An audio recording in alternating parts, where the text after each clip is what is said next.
Hey people, it's Nia talking. Now, this is one I wanted to cover for a while. It's about Mahmoud Abdul Rauf, and I haven't had the time. But because there's so few sources that are definitive, I had to just find them all over the place. This is the best one I found so far. ABC News. I'll list them all in the description. So Chris Jackson, well, that was his name when he was born in March 9th, 1969, in Gulfport, Mississippi. So, Abdul Rauf's transition to social and political activist did not happen in a vacuum, just as his conversion to Islam was not a flip of the switch moment. The seeds of all this were sown in Gulfport, Mississippi, and the story is all too cliche. A boy, then known as Chris Jackson, raised by a single mother amid a hotbed of drugs, poverty, and prostitution. He grew up across the street from a church. The house where he lived has now long since demolished, the space paved over and turned into a parking lot. There are pecan trees that still stands, a reminder of what was sometimes his daily source of sustenance. Jackson developed a simple purpose of growing up, to play professional basketball. His work ethic and talent would overcome not only his size, he never reached 6 feet, but also Tourette's syndrome. As a junior in high school, he was diagnosed with a neurological disorder which is defined by uncontrollable tics, repetitive movements, and vocal outbursts. There's ample data to reflect how good a player he was. Mississippi's missed basketball 2 years in a row, two-time first-team All-American and two-time SEC Player of the Year in his 2 seasons at LSU. He scored 48 points in his third game as a freshman, and later the season game had games of 53 and 55, number 3 overall pick in the 1990 NBA draft. Twice the league's top free throw shooter, 51 points against Jazz one night, 30 points, and 20 assists against the Suns on another. And he was widely thought of as the greatest player who ever came out of Mississippi. And some people suggest he was Steph Curry before Steph Curry, so go look up his players on YouTube. He had immaculate skills, his handle and quickness, ability to be herky-jerky. I mean, how many dudes can get in the three-point and the dunk contest, said Jalen Rose, an ESPN analyst who played the first 2 of his NBA sessions alongside Abdul Rauf in Denver. He was that player then. Okay, Sharif Nasir, Abdul Rauf's former agent, said he was hanging out with Suns superstar Kevin Johnson in the mid-90s when Johnson told him there are free... this is just all... let's skip a bit. The single-mindedness that carried Chris Jackson out of the Gulfport to the NBA gave way over time to a man in transformation. At LSU, coach Dale Brown introduced Jackson to the autobiography of Malcolm X, and like so many other young black men, it had a profound effect. So again, if you've not read that, if you can hear the sound of my voice, get the autobiography of Malcolm X and read it. His life fascinated me, Abdul Rauf says of Malcolm X. Just the mind that he was, how he articulated his views, how moral he seemed to be. The truth meant more to him than what you thought or what people thought of him. And that was something that really touched me, fascinated me. It was something that I didn't really have. You know, you have things you want to say, you have things you're thinking, but you feel apprehensive and hesitant about communicating. Jackson began to study the Quran soon after he was drafted, and he converted to Islam the following year. By 1993, he had changed his name to Mahmoud Abdul Rauf. He read voraciously, he read all this nobody on the team cared about, said reporter Dave Krieger, who covered each of Abdul Rauf's 6 seasons with the Nuggets for the Rocky Mountain News. And because of his Tourette's rituals that he would go through in the locker room, sometimes it took him 5 or 10 times to tie his shoes to get them just right. He was really apart from these guys. He was exploring these ideas and trying to find meaning in a combination of religion and politics. The intellectual exploration he was doing simply was not what happens in an NBA locker room. The rest of the team saw him as a bit of a head case. Well, most brilliant people are seen as a bit mental. I say just dismiss them. Their thoughts probably never went beyond their latest check. Abdul Rauf said he used to spend virtually every day after practice at an Islamic bookstore in Denver, drinking tea with the owner, reading and discussing various materials, some related to their shared religion, others about conspiracy theories, still others about politics. It just kept weighing on me day in and day out, and I'm reading what our book says about giving our allegiance only to God, only to Allah, and standing up for justice and all those things, and I just can't. And this is a symbol. The anthem and the flag that is supposed to represent one thing, but is showing us something totally different. And again, let's relate this to Kaepernick and all the other NFL players. This is one thing that I always say: nobody, especially if you're black, should ever salute that flag or stand for it. Increasingly, he viewed the anthem and the flag as purely American symbols that were not inclusive, neither religiously nor politically. As he would say later in the midst of explaining his position, I'm a Muslim first and a Muslim last. My duty is to my Creator, not to nationalistic ideology. The ideology, he would remind people, had supported slavery and been integral to oppressing African Americans. He viewed it too through the prism of the rise of Israel in the Middle East, and first the subjugation of Muslims. So late in the 1994-95 season, Abdul Rauf decided he no longer wanted to stand at attention or acknowledge the national anthem. He didn't announce his intentions to anyone outside his inner circles, nor did he draw attention to his actions. Instead, he often stayed in the locker room or bent over to tie his shoes or did something to avoid the ceremony. He figured he might get asked about it eventually and he would answer truthfully, but he insists he was not seeking publicity. Nasir, his agent, though a Muslim, said he advised Abdul Rauf against taking such a stance, concerned about how it will play out in a town like Denver, well, any place in the United States, I'd say, but also the potential long-term implications for his client's career. But the more Abdul Rauf read, the more convinced he was, convicted he was about, again, this is bad writing, the more convinced he was about his position. Abdul Rauf's position went unnoticed and unreported for months. It wasn't until someone in the local media finally addressed it that the situation went public. And with that, even decades before social media would transform the media landscape, the story exploded on a national scale.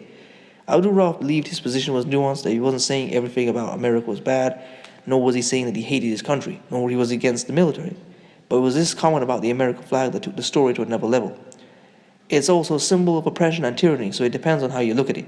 You can't stand for both. You can't be for God and for oppression.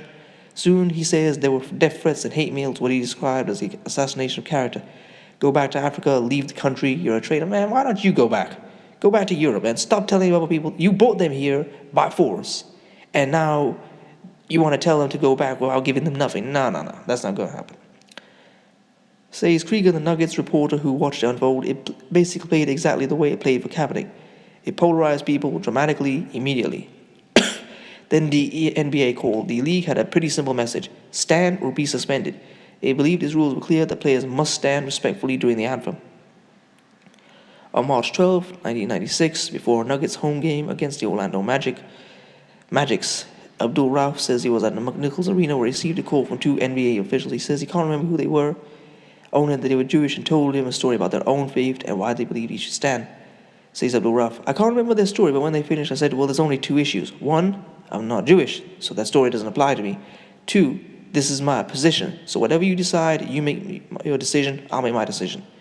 David Stern, the commissioner of the NBA, told Outside the Lines this month that he had spoken directly to Abdul Rauf, and he couldn't recall who had. He said to him, look, you don't have to come out, you could stay in the locker room, but if you come out with a team given a rule,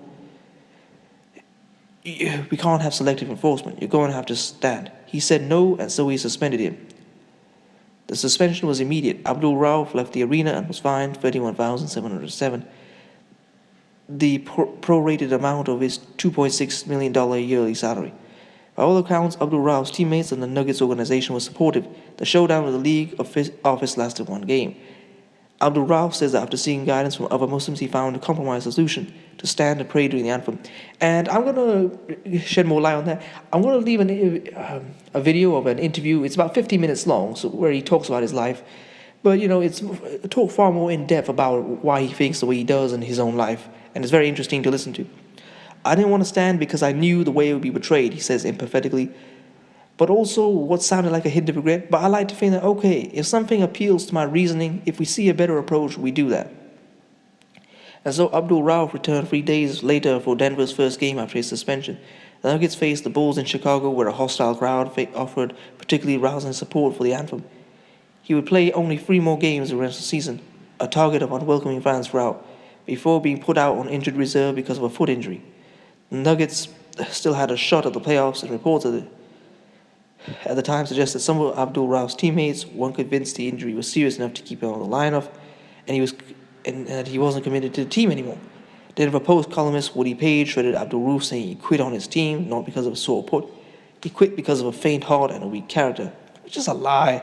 It took a lot of character to stand up and say that, knowing the hate he was going to get. He's got more character than this Woody Page or any of his detractors. Though he led the team in scoring and assisting that season, Abdul Rauf was traded to Sacramento in the offseason. He spent 2 unremarkable seasons in Sacramento, plagued by injuries and diminishing playtime.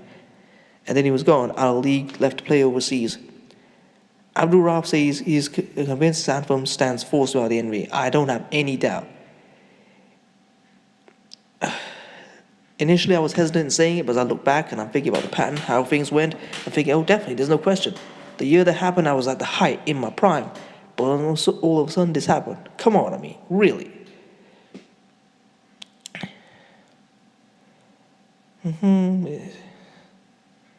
Indeed, it seemed far more complicated. There were Abdul Rauf's ongoing struggles with Tourette's, managing his medications, a devotion to Islam that had him fasting during Ramadan, a weakness on defense, and questions about his commitment. Nasir Abdul Rauf's former agent says he believed the album stance played a part. He also sensed a change in Abdul Rauf. I think Mahmoud's love for the game decreased. I think he was in a position where he didn't have the same kind of motivation that he once had before. You saw flashes of it when he was in Sacramento, but he just lost the desire for it. As well, Abdul Rauf did himself no favors with some of the comments in the years after he was released by the Kings. His most controversial comment came during a December 2001 interview. He told HBO's Real Sports that the war on terrorism is a euphemism for a war on Islam, while suggesting not only was Osama bin Laden not behind the 9/11 attacks, but that Israel might have been involved, pointing to what he said was the arrest of several Israelis in New York who were filming the World Trade Center as planes flew into towers. To this day, he cites the HBO interview as calls for being wary of a media that has twisted his positions.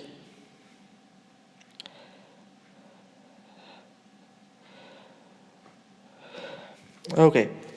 Well, it just goes on, and I don't want to keep doing that. I'll put this in the description so you can read the whole thing in its entirety. But I want to say that to me, he is a hero, and there was no one behind him to push him towards his decision. He simply made his decision based on his morals and his beliefs. And I want to just make a slight commentary. You know, people often criticize Islam, oh, it's this and that. But people like Mahmoud Abdul Rauf show that when he absorbs it properly and absorbs its message, it can be done in a positive way. Not for harming people, but for standing up for the oppressed and saying that he is against oppression and wants to speak out for freedom. And I want to say something else as well. You know, a person kept asking me about how do you change the world. Mahmoud Abdul Rauf is proof of what I say. I don't want to change the world. I just want to change someone and myself. If I can change myself and I can influence others to change, then we have succeeded. Then I have succeeded.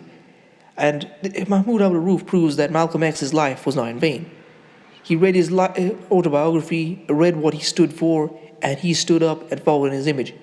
Mahmoud Abdul Rauf proved that if a man stands for something, the man could die, but his message never does. Anyway, please comment, rate, share, and subscribe. I'll leave the PayPal in the description if you want to support my channel.